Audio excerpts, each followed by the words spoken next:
Nous avons souhaité faire revivre en fait aux visiteurs les heures fastes de la Belle Époque, du Paris 1900, et aussi nous avons souhaité prendre un peu le contrepoint justement de toutes les manifestations qui commémorent le centenaire de la Première Guerre mondiale pour justement insister sur cet aspect festif, sur cet aspect de la ville-spectacle comme l'indique le titre, et insister sur ces heures joyeuses qui ont fait de la capitale un grand moment de gloire à l'époque.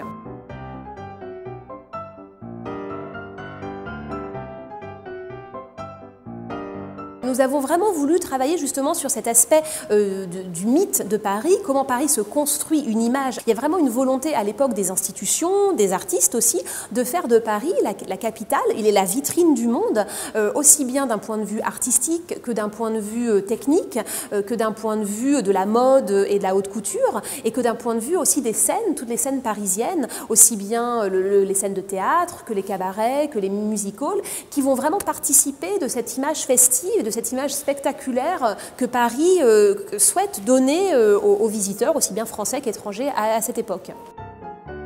Ce mythe perdure. Le Moulin Rouge, les Folies Bergères sont toujours des lieux fréquentés encore aujourd'hui, et ce sont des lieux qui étaient justement, qui s'épanouissaient à cette époque. Il y a de nombreux films qui parlent de Paris en 1900, le dernier en date c'est Midnight in Paris de Woody Allen. Donc le mythe perdure. Maintenant c'est une image, la Belle Époque c'est une période éphémère dans le temps. La guerre ensuite aura ses raisons qui feront que voilà, le Paris 1900 est terminé. C'est une parenthèse enchantée en quelque sorte.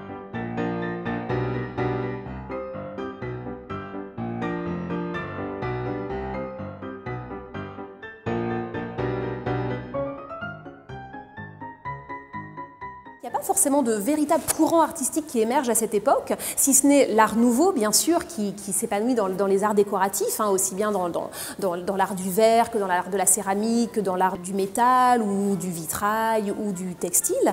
Mais autrement, en peinture et en sculpture, c'est plutôt un résumé des courants artistiques précédents. Beaucoup d'artistes se côtoyaient et exposaient côte à côte au salon, aussi bien des impressionnistes comme Monet, Sisley, et pouvaient être exposés à côté d'artistes plus académiques comme Bouguereau, Gervex, Gérôme, qu'à côté des artistes symbolistes comme Léandre, Redon.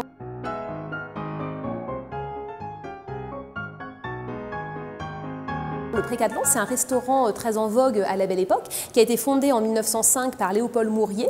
Et Léopold Mourier demande à Henri Gervex de lui créer un décor pour le restaurant, et c'est ce tableau qui sera réalisé en 1909. Et ce tableau est intéressant, déjà pour ses dimensions monumentales, son cadrage aussi intéressant, qui montre le restaurant depuis l'extérieur et qui cadre justement sur l'intérieur illuminé à l'éclairage électrique. Et on y voit des grandes personnalités du tout Paris de l'époque, notamment le marquis de Dion, qui est un des grands pionniers de l'industrie automobile. On y voit également Liane de Pougy, qui est une courtisane célèbre de l'époque.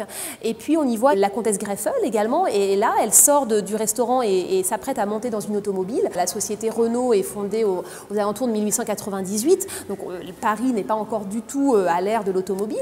L'automobile est aussi un symbole de cette modernité. Et le trottoir roulant, c'est vraiment une des attractions qui a le plus de succès à l'exposition universelle de 1900. C'est un parcours en fait de 3 km de long qui est situé à 7 mètres du sol, rive gauche, donc vers l'avenue de Suffren. Et donc c'est une innovation technique hein, de cette exposition universelle. Mais à Paris, c'est le premier, et il va bénéficier de cette vitrine exceptionnelle qu'est l'exposition universelle de 1900.